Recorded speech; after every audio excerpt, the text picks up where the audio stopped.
দীর্ঘ খারাপ সময় পার করার পর একটি সুন্দর স্বাধীন দেশে নিঃশ্বাস নিতে পারছি আমরা। 3টার দিকে যখন আমার ফ্রেন্ড আমাকে মেসেজ দিয়ে বলল যে বেডি পদত্যাগ করছে, আলহামদুলিল্লাহ, আমি ভাবছি এটা জাস্ট একটা গুজব ছড়াইছে, কারণ এটা বিশ্বাসের মতোই ছিল না যে এত সহজে ও দেশ ছেড়ে পালায়া যাবে। গুজব ভাবতে না ভাবতে তার কয়েক মিনিট পর রাস্তায় এত ভিড় মিছিল বের হয়েছে, তারপর বিশ্বাস করলাম যে না, আসলেই পদত্যাগ করছে। নেট স্লো থাকার কারণে হাসিনার পদত্যাগ আপডেট নিউজ জানতে লেট হয়েছে। সবাই যখন রাস্তায় নেমে গেছে, এত এক্সাইটমেন্ট কাজ করছিল, তখন আমি, আমার ছোট বোন, আমার বড় বোন তারপর রেডি হয়ে আমরাও নিচে গেছি। জাস্ট এমনি পার্টিসিপেট করতে, কোনো মিছিল করতেও না, জাস্ট এমনি দেখতে, কাছে থেকে আর সবার উল্লাস দেখতে। তারপর এখান থেকে একটু আবাসিক মোড়ে গেলাম। ওখানে দেখি যত আওয়ামী লীগের ব্যানার ছিল, ছবি ছিল, সব একদম নামাইয়া ওগুলোতে আগুন ধরাইছে।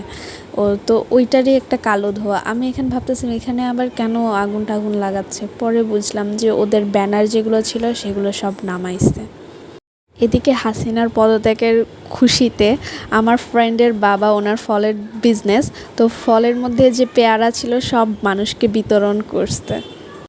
এখানে একটা পাগল লোক দাঁড়ায় হাতে লাঠি নিয়ে কি করতেছে জানি না, মানে আমি যতটুকু বুঝলাম এই লোকটা হচ্ছে মেন্টালি আনস্টেবল। সে হয়তো বা বুঝে নাই যে হাসিনা পদত্যাগ করছে, কিন্তু তারপরও তার মধ্যে একটা আনন্দ।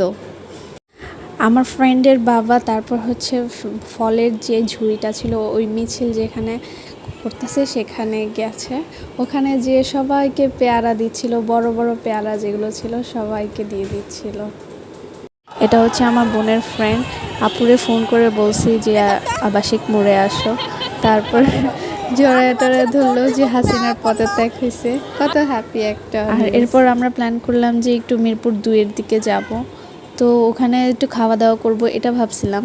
তো দেখি যে মিষ্টির দোকানে এত ভিড় হয়েছে। শুধু মিষ্টির দোকানে না, গরুর গোশতের দোকানেও ওই সময় অনেক ভিড় ছিল।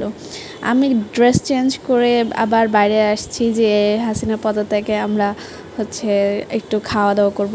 পরে আর কোথাও যাওয়া হয় নাই, কারণ শুনতেছি এলাকায় নাকি ঝামেলা হচ্ছে। আমরা যখন বাইরে ছিলাম তখনই বুঝতে পারছিলাম যে কোনো এক জায়গায় গন্ডগোল হচ্ছে, মিরপুরের 10-2 আশেপাশে। তো রাত্রে বাসায় আসছি, সন্ধ্যার দিকে বাসায় আসছি। তো রাত 9টার দিকে অ্যারাউন্ড এরকম সময়ে মাইকিং করতেছে যে একজন মারা গেছে।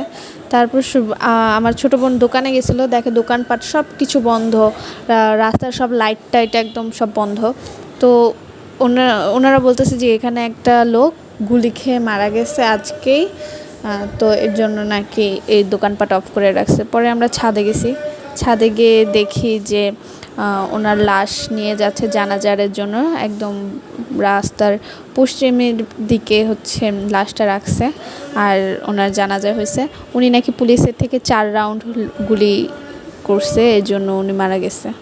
এদিকে গণভবনে যা শুরু করছে, আমার মনে হয় না এগুলো খুব ঠিক কাজ। যারা আন্দোলন করছে, যাদের রক্তের বিনিময়ে আমরা আজকে এরকম সুন্দর একটা হাসিনা মুক্ত দেশ পেয়েছি, তো এগুলো করা উচিত না।